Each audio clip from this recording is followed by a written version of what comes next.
My dear students, in this lecture I shall discuss enforcement of contingent contract. कब जो है contingent contract का enforcement हो सकता है, कब वाइड हो जाएंगे, ये सेक्शन 32 से 36 में तक में दिए हुए हैं। 32 में है contingent contract dependent on the happening of future uncertain event. Future की अनसर्टेन इवेंट पर जो है घटित होने वाले कंटिंजेंट कॉन्ट्रैक्ट, फ्यूचर की अनसर्टेन इवेंट के पर घटने वाले, फ्यूचर की अनसर्टेन जो है भविष्य की जो है घटना के घटित होने पर समासित संविदा। Sometimes a contingent contract is dependent on the happening of a future uncertain event. Such cases the contract can be enforced only when that uncertain event has happened. अनिश्चित भावी घटना के घटित होने पर कंटिंजेंट कॉन्ट्रैक्ट का इन्फोर्समेंट कब जो है कराया जा सकेगा, जब वो घटना घट जाएगी, है ना, जब वो घटना घट जाएगी। जैसे बी से ए कहता है कि यदि सी के मरने के बाद ए जीवित रहा तो वह बी का घोड़ा खरीद लेगा, तो इसका प्रवर्तन इस कॉन्ट्रैक्ट का कब कराया जा सकता है, जबकि ए के जीवन काल में सी मर जाए, तभी तो बी का घोड़ा खरीदेगा।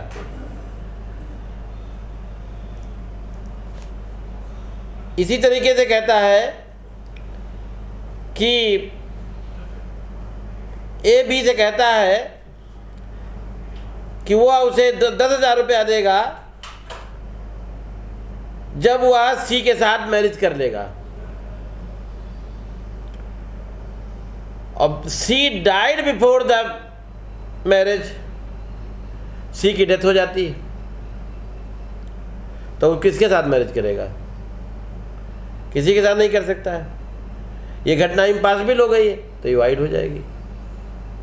दोनों चीज़ें हमने बताया, वो घटना घट जाती है तो उसका इन्फोर्स कराया जा सकता है। जैसे कि हमने बताया कि वो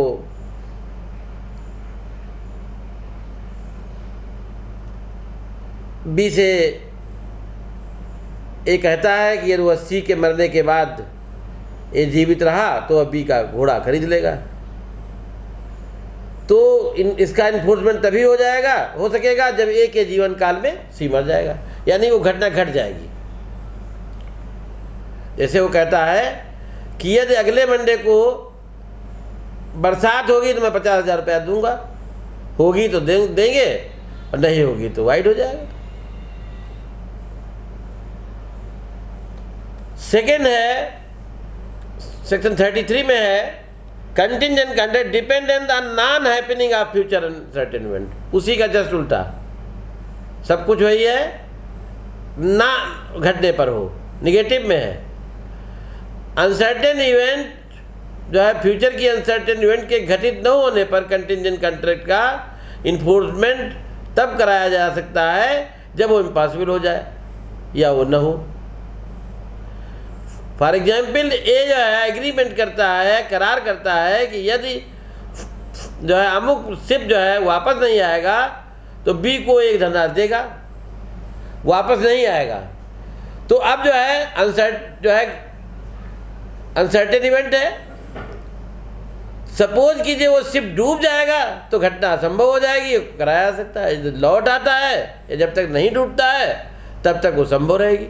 तो घटना के न घटने पर जो है यह है sometimes the contingent contract is dependent on non happening of future uncertain event. In such cases the contract can be imposed only when the happening of that event becomes impossible.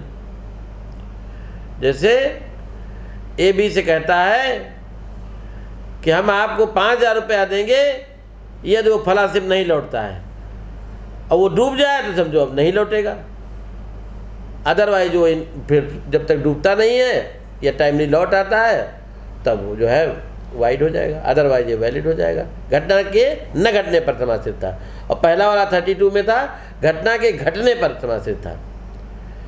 फिर 35 में है contingent content dependent on the happening of specified uncertain event. Happening of uncertain event, contingent content dependent on the happening of specified. Positive में है uncertain event के, specified जो है uncertain event के happening पर जो है आधारित, घटना के आधार पर जो है आधारित। समटाइम्स घटना के जो है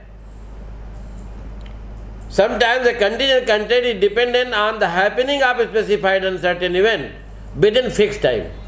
घटना के नियत समय के अंदर घटित होने पर जो है समासित। In this case, content can be enforced if that event happens within the fixed time। वो घटना घट जाती, घटने पर आधारित है। जैसे ए बी से कहता है कि मैं आपको 5 लाख रुपया दूंगा बशर्ते सर्टेन शिप जो है 31 दिसंबर 2021 तक लौट आता है। It is a contingent content can be enforced by law if the ship returns with in a year. घटने पर आधारित है ना, तो 31 दिसंबर 2021 तक वो लौट आता है तो कराया जाएगा इन्फोर्समेंट, नहीं लौटता है तो नहीं कराया जाएगा, वाइड हो जाएगा। जैसे A enter into contract with B to buy his house if C died within 1 year. तो यहाँ पर क्या है, कंटिजेंट कॉन्ट्रैक्ट है and can be enforced if C died within 1 year. जो शर्त है वो पूरी हो जाए। सेक्शन 35 सबसेक्शन 2 में है, निगेटिव है इसी का, घटना के नियत समय के अंदर न घटित होने पर समासित। नॉन हैपनिंग पर। अच्छा, इसमें पहले हम बता दें, thus a contingent contract dependent on happening of specified uncertain event within fix time becomes void in following 2 cases. Number 1, if the event does not happen within the specified time. दूसरा है, if before the expiry of that time the event becomes impossible।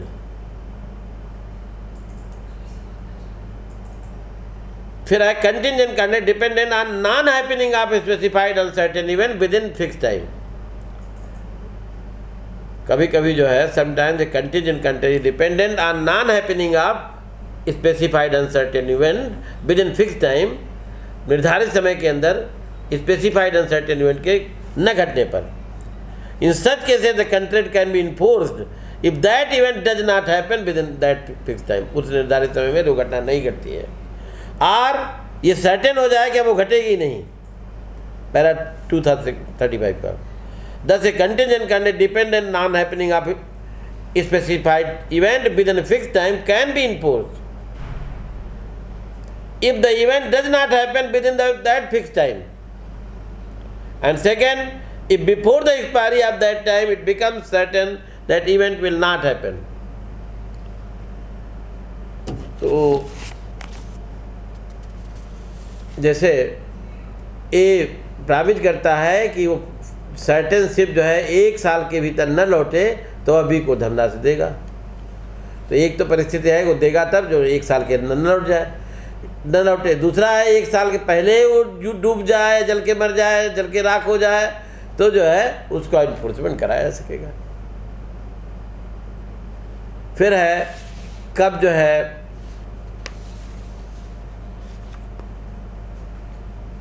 Contingent का depend on impossible event. Impossible event पर जो है based हो। Sometimes contingent content dependent on happening of impossible event. तो शून्य हो जाएगा जब इम्पॉसिबल बेस पर होगा। In such cases, the contract is void and can't be enforced by law। The contract is void because it never be enforced as impossible event will never happen। it be noted that such a contract will be void whether the impossibility of event is known or not known to the parties at the time of making the contract. देखो यहाँ wide तो दोनों भी होगी, लेकिन जो इस समय की है पहले से वाइड है, पहले से इस असंभव है, वो 56 में वाइड होगी, अदरवाइज जो है ये 36 में वाइड होगी.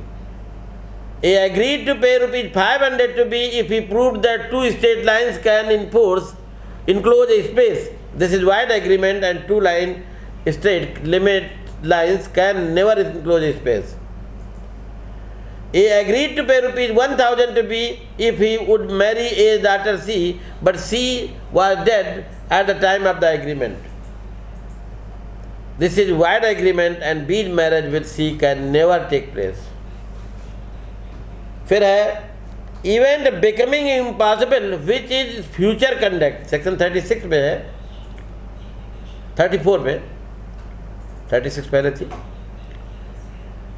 Future conduct of living person is an event for the purpose of contingent contract. Such an event shall be considered impossible if such person does anything by which it becomes impossible to perform the contract within any different year. This rule is contained in section 34. 34 क्या कहती है?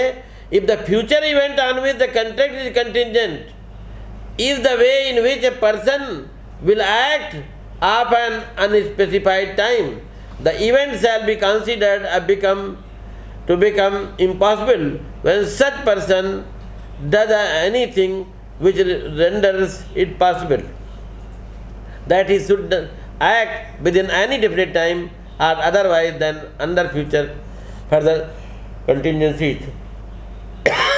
इस प्रकार जो है यदि uncertain event future की event है और थर्ड पार्टी के आचरण पर बेस्ड है, तो such event shall be considered impossible if that person does any act due to which conduct can not be enforced in any definite time. कहने का मतलब यह है कोई अनसर्टेन इवेंट हो और थर्ड पार्टी के फ्यूचर कंडक्ट पर बेस्ड हो और वो थर्ड पर्सन कोई ऐसा एक्ट करे जिससे जो कंट्रैक्ट जो है कैन नॉट बी इन्फोर्स, कभी इन्फोर्स नहीं करा सकता है जनरली, तो इस जो है वाइड हो जाएगा. जैसे ए ने बी से को कहा कि 50,000 रुपया देगा यदि जो है बी सी के साथ मैरिज कर ले. यहाँ जो है B but subsequently C married, C ने जो है third person contract A B के बीच हुआ है. सी का आचरण क्या है? सी जो है डी से शादी कर लेता है. अब जो है बी जो है कैसे सी के साथ करेगा, या जो वाइड हो जाएगा. हाल तो ये पॉसिबल है कि डी की डेथ हो जाए और उसके बाद जो है वो सी के साथ मैरिज कर सकता है. Thank you very much.